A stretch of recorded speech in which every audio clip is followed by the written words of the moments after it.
আমার এই লম্বা শরীর নিয়ে নড়াচড়া করতে অনেক কষ্ট হয়, দয়া করে আপনি একটা ব্যবস্থা করেন যাতে আমি স্বাভাবিকভাবে জীবনযাপন করতে পারি। তখন সেই দরবেশ বলল, নদীর পাড়ে যেয়ে দেখবা একজন ফকিন্নি মহিলা বসে আছে, তুমি ওই ফকিন্নিকে বলবা আপনি কি আমাকে বিয়ে করবেন।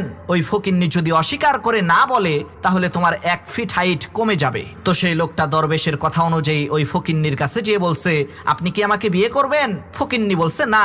তখন সাথে সাথে 1 ফিট হাইট কমে গেছে।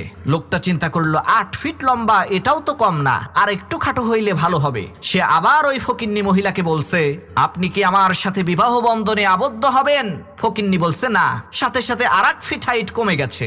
লোকটা চিন্তা করলো 7 ফিট লম্বা, এটাও তো কম না, আর 1 ফিট খাটো হইলে আমাকে দেখতে আরো সুন্দর লাগবে। এই চিন্তা করে লোকটা সেই ফকিন্নি মহিলাকে আবার বলছে, আপনি কি আমাকে বিয়ে করবেন। তখন সেই ফকিন্নি মহিলা বলছে, না না না না না। তখন সাথে সাথে লোকটা একেবারে ছাগলের বাচ্চার সমান হয়ে গেছে।